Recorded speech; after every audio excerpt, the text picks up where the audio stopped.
Hello and welcome to this edition of Eagle's Eye. I'm your host, Cade Cracas, and today I'm joined alongside Ashland University's esports head coach, Alec Mueller. Alec, how's your day going so far? I'm doing well. How are you? I'm doing pretty good so far. For starters, a lot of people may not know what esports is and kind of what you guys offer through the program. So could you give us a little bit of a background on that? Yeah, so esports is online video game competition.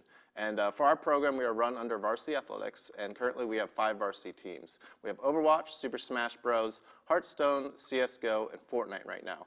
And then coming in this next fall, we'll be adding Rocket League and Call of Duty as well. And with all those teams being said, we have 42 varsity players total right now. But we'll be graduating 16 since we started in 2018, now 4 years later. So definitely looking for a lot more recruits coming forward. Yeah, so losing 16 people is probably going to be a big hit. How do you guys think your program's going to handle that? Are you going to bring in a lot more recruits this next year, or kind of how's that all going to go down? Yeah, so with adding the 2 new games, we're going to add a lot of recruits there. But yeah, we're also going to be adding recruits for every game that we have now to make sure we still have a roster for all those. But yeah, it's going to be a little bit of a rebuilding period for sure. Yeah, so that'll be very, very nice. So for starters, we'll get a little bit of background on you. So you were featured in a New York Post article and YouTube video that got millions of views a couple of years back. So kind of how was that for you, and how was that being like the first Fortnite person to be put on scholarship? Yeah, it was really cool. I transferred in from Ohio Dominican University, where I used to play soccer, run track. So I used to be a traditional sport athlete, and it was right around the time Fortnite just came out. I started playing it for fun for most part, but started getting pretty good, and I saw Ashland was starting an esports program, and I never heard anything like it. So I applied thinking, why not, and got in. And then the New York Post got a story on us, and it was just surreal. Yeah, that's a very, very cool kind of moment. So Fortnite is obviously a very, very popular and viral game, and there's been rumors lately that Fortnite has really started to cut back on their prize pools. How has that really affected the team, and how's that going to affect the team going forward? It hasn't really affected them all too much. The collegiate-based events that they've been participating for the most part still has great prize pools for all the students. And then, as you know, for the overall prize pool cuts to like the solo cash cups and other tournaments available, they hurt a little bit, but the Fortnite scene overall is still very healthy, and there's still a lot of competition going on. Yeah, so when it comes down to those prize pools, how does that get divvied up between the players? Do they get to keep the money themselves, or does it go towards scholarship and school money like that? So the players get to keep 100% of their earnings. So it's either through a cash check or online payment or something like that, or sometimes it's through scholarship as well. Okay, sounds good. So have you guys had, like, what's the biggest prize pool that you guys have won through your event so far?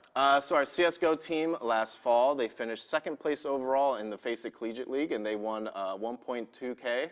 And then our Fortnite team has won money like individually. I'd say a few players have won a few hundred. And overall, the Fortnite team won over $2,000 last semester. Oh, wow. So a good amount of money there. So how exactly did you take over reins as head coach? You said you were previously a player. So how has that transition been, one, from the player to coach, and how did you take over the reins as head coach? Yeah, so I was the Fortnite captain for 2 years before graduating, and I was going to come in as the assistant coach right after graduation, after Travis Yang, our former assistant coach, left. But the position got cut due to COVID. It was right around that period there.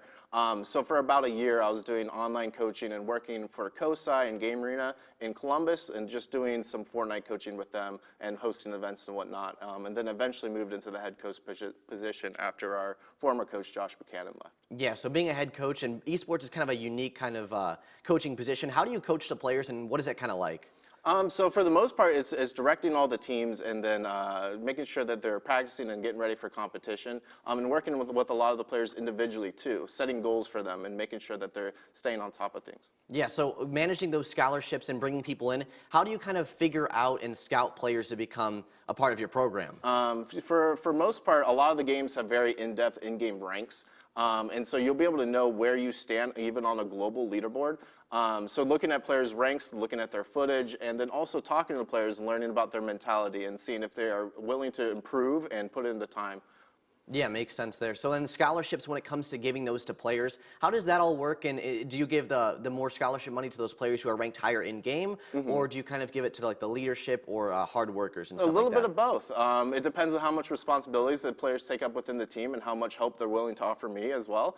And then also it goes back to the ranked part as well. For those that perform the best, will receive the highest reward. Yeah, makes a lot of sense. So there's been a little bit of rumblings. You guys are at the bottom of the library currently, but there's been some rumors and rumblings as of late, not really too known to the public yet, but you guys might be moving to the yoga studio. Give us a little bit of a rundown on that, if that is true. Yeah, so that is true. We will be relocating, and yeah, it'll be the old yoga studio just behind Vine's Bakery there on Claremont Avenue. So I'm really excited for it to get us out of that library and into our own building too. Yeah, so that'll be very nice. What are you guys going to do with that space, and kind of what's the difference between the library and kind of the yoga studio? Yeah, the yoga studio is great because of the parking accessibility right on the outside there. It's going to be great for hosting events in the future, and hosting tournaments and bringing other schools to us is something that I have in mind. Yeah, so you guys going to host LAN events and then continue to do online, or how is that going to go once you have a new studio like that? We could do both, but LAN events is definitely something I'll be looking into, and it's something a lot of other schools have been looking into as well.